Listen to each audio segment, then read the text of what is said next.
هذا شو يسوي؟ شنو شبيك؟ ايش اشوف؟ اشوف لعبه برشلونه غير اشوف الهلال باكر عيد او لا. الله يا الله، الناس تطورت وانت تبقى سقط عيونك. دهاك تلسكوب ولا تبقى على جمود وشويه تطور. اكو سؤال يدور بين الشباب، ليش العلماء باقين على الطريقه القديمه برؤيه الهلال ولازم تشوفه بالعين المجرده وما يعتمدون على العين المسلحه يعني التلسكوب؟ حسن يابا احنا ثبت عندنا عيد، شو اخباركم؟ يمتى تعيدون؟ والسؤال الثاني اللي ينعاد بكل عيد، ليش المراجع ما يتفقون برؤية الهلال وماكو رأي موحد بالقضية؟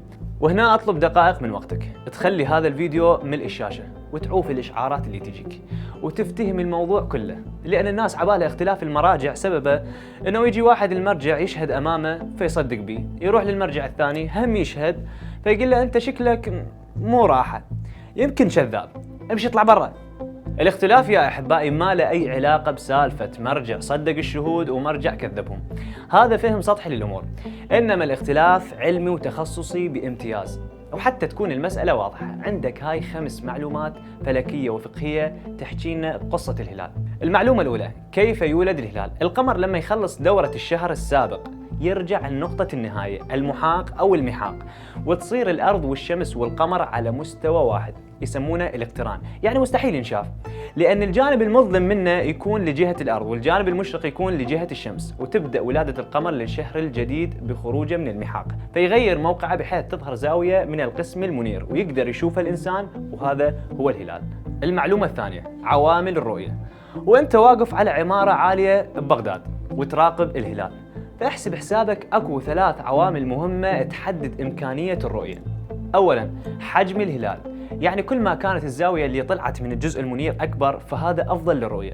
وسالفة هذا هلال ابو يوم وذاك ابو يومين ما تمشي عند علماء الفلك، لان الامر يتعلق بزمن خروج القمر من الاقتران، فكل ما زادت المدة بين خروجه من الاقتران وبين المغرب صار احتمال الرؤية اكبر، وهذا الشيء يم الخالق سبحانه وتعالى وهو القائل والقمر قدرناه منازل. ثانيا، ارتفاع الهلال عن الأفق، لأن كل ما يكون قريب من الأفق كل ما تكون الرؤية أصعب، وعلماء الفلك مختلفين، بعضهم يقول ارتفاع 4 درجات عن الأفق كافي للرؤية، بعضهم يقول 5 أقل شيء، بعضهم يقول 6، وهذا أيضا إلى دور بقناعة الفقهاء برؤية الهلال. ثالثا، البعد الزاوي عن الشمس، والمقصود الزاوية المحصورة بينك وبين الهلال وبين الشمس، فكل ما تكون الزاوية أكبر يكون احتمال الرؤية أكبر. المعلومة الثالثة، الفرق بين ولادة القمر وبداية الشهر. ولادة القمر مسألة فلكية وهي عبارة عن خروج القمر من المحاق، وبداية الشهر مسألة فقهية وهي عبارة عن رؤية الهلال. اكو برامج رقمية عندها قدرة تحسب لك اوقات ولادة القمر وخروجه من المحاق لآلاف السنين، هذا البرنامج مثلا حاسب لحظات ولادة القمر شهريا ل6000 سنة من سنة 2000 قبل الميلاد إلى سنة 4000 ميلادية. مركز البحوث والدراسات الفلكية التابع للسيد السيستاني يصدر كل سنة كتيب خاص اسمه مواقيت الأهلة، فمثلا هاي السنة اللي احنا بيها يقول الكتاب يتوقع أن يكون هلال شهر شوال في مساء يوم الجمعة 30 رمضان 1439 هجرية الموافق 15 حزيران 2018 في أفق مدينة النجف الأشرف عند غروب الشمس في الساعة 7:10 كما يأتي. العمر 44 ساعة و24 دقيقة. الارتفاع عن الأفق 19 درجة. مدة البقاء بعد الغروب 1 ساعة و38 دقيقة. نسبة القسم المنار 4%، وفي هذه الحالة يتوقع أن يرى الهلال مرتفعا واضحا جدا، كما يتوقع أن يكون الهلال في الليلة الماضية في أفق مدينة النجف عند غروب الشمس في الساعة 7:10 كما يأتي. تلاحظون بالليلة الماضية أقل معطيات من الليلة اللي بعدها، لذلك يصعب رؤية الهلال. فولادة القمر الفلكية تعتمد على حسابات رياضية معينة، لكن البداية الشرعية للشهر موضوع آخر، ولازم تشوف الهلال بعينك المجردة وبالاعتماد على عوامل الرؤية، وهذا اللي نتكلم عنه هو رأي أغلبية العلماء. وهنا يجي دور التلسكوب كمساعد قوي في تحديد حجم الهلال وارتفاعه عن الأفق وبعد الزاوي عن الشمس. قال الإمام الصادق عليه السلام: صم للرؤية وأفطر للرؤية. المعلومة الرابعة، اتحاد الآفاق وتعددها. إذا رؤي الهلال في جنوب أفريقيا فهل يثبت في بقية البلدان كالعراق مثلا، حتى لو كان الهلال غير قابل للرؤية فيها؟ يقول بعض الفقهاء: نعم، بشرط أن تشترك هذه البلدان مع البلد الذي رؤي فيه الهلال بجزء من الليل، وهذا يسمونه اتحاد الآفاق.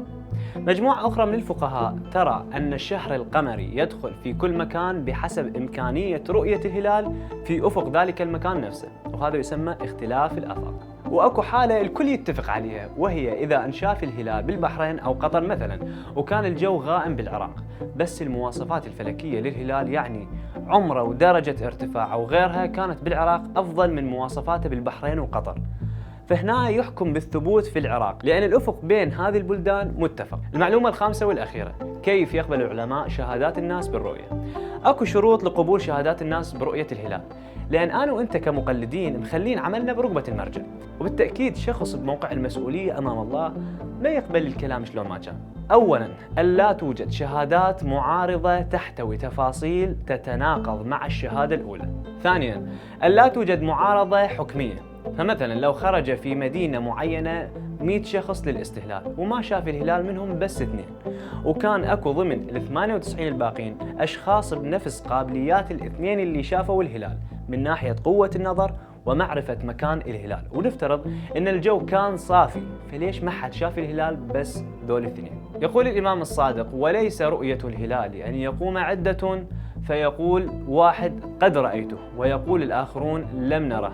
إذا رآه واحد رآه 100، وإذا رآه 100 رآه 1000. ثالثاً، عدم استحالة الرؤية، فإذا كانت المعطيات الفلكية مثل زمان ولادة الهلال أو حجمه أو ارتفاعه فوق الأفق وغيرها تقول بأن رؤية الهلال غير ممكنة، فلا يمكن الأخذ بالشهادة حتى لو كان الشهود ثقات، لأن بهاي الحالة يصير عندنا علم باشتباه الشهود. أتمنى نكون قدمنا معلومات وافية ومختصرة عن الموضوع تغنيكم عن النقاشات اللي تتكرر على مواقع التواصل كل سنة، وهي بعيدة عن جوهر المسألة وتفاصيلها العلمية.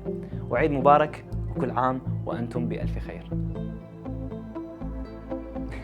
عجيب، لسه لازق هنا مو ثبت عندك عيد، شكو بعد؟ ثبت لايك وذاك اشتراك، هذا ما يريد التلسكوب، يريد تفاعلكم.